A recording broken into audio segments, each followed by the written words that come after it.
on the projects, they will list that fairly heavily, and then they may even also have certifications, but they could just be really strong in the book and have really no practical experience, but they're trying to imply that they do. So the resume has made it all the way through the HR process, made it all the way to my desk, and I'm the technical manager or reviewer, and I'm going to call this person in. And when I get into all right, what have you done? What did you do on this project? You come to find out that they really haven't done much. What would you kind of understand what I'm asking or the statement that I'm making? And I've had that experience too. I actually had someone come in and brought a briefcase, and he opened it, and it was a group interview, and it was empty. It was just a prop, and he turned out not to have any experience that was wrong. That was kind of a giveaway. Well, I got one better. I was doing some technical hiring for Coca-Cola, and the guy walked in for the interview with a Pepsi. Yeah. Yeah. I had someone come in and we asked her to sign something and she refused.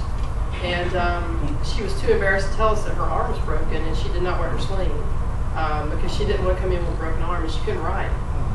And so that kind of hurt her. I had a person come in one time and we said, what are your interests? And he said, I really like working with explosives. And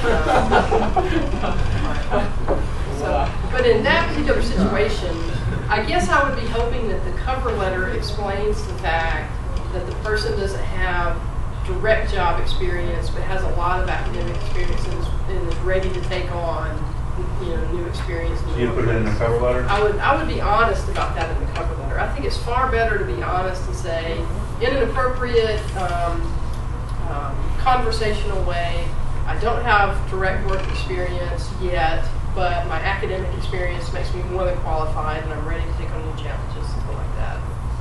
If you're honest with them up front, they're going to be more willing to talk with you about that. If you fool them and then you get in the interview, you're kind of doomed after that. Well, it's just a waste of so much. It's a waste of time. Yeah. Especially when I worked at Norrell Services, there was actually a written exam that they had to take before they would even get to me. Yeah. And so they wasted so much time and resources to get to that point, and really just burned the bridges. Yeah, you don't want to fool your way in there because you'll never get a chance to go back if they figure it out. And as soon as they figure it out, they're going to be irritated. Yeah, because most people who do hiring are looking at hundreds of resumes. Yes. When you put references available or on request, you should already know who those references are and have talked to them and make sure they're okay with you doing that. Yes, you should. Because as soon as the employer requests them, you need to be able to give them to them immediately, and you don't want a blind call to a reference who says, yeah, I know them. Oh, they're applying for a job. Oh, you don't want that to happen. Or the guy you're working for now. What's that? I actually had one of my employees when I worked at Norrell Services up in Atlanta. I was his manager, and he put me as his reference for the job that he was applying for, and I didn't know, nobody knew. Yeah. And I got the phone call. Yeah. Another whole presentation is interviewing skills. That's a completely different subject, because that's after the resume. But one time I went for an interview, and it was a pair. It was a man and a woman, and then there was another man who sat in between them. I mean, like directly in between them, and they were sitting close together. And the man in the middle was completely silent through the whole interview, and I could not figure out what his role was. And the other two seemed to be kind of adversarial. One would ask me a question, and then one would try to top it with a better question. And they were going back and forth, and it was a very odd feeling that I got, a very odd vibe that I got from the interview.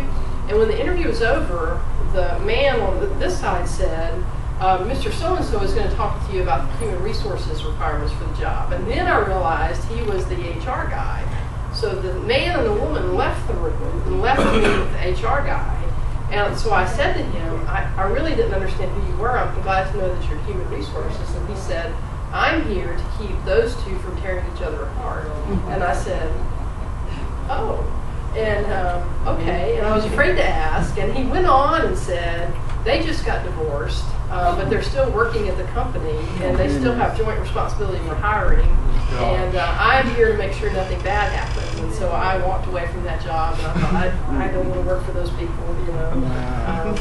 So interviewing skills and things that happen in interviews, you know, maybe you'll invite me back. I'll do another presentation. If I can just mention, I don't want to hear about another Mercer grad who takes 2 phone calls in the middle of an interview.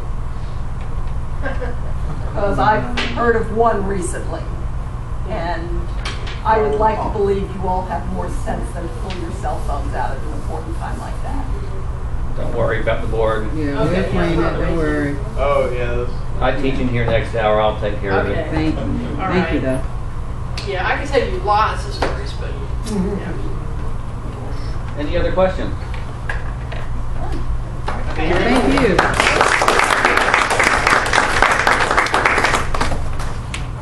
Who's next week? What's next week? Grapes. Grapes for next Read week? for next week, and Dr. White's will be doing this really cool. Tuesday is movie night. Please Yes. remember, Tuesday is movie night. If it's cool outside, please bring a blanket. I really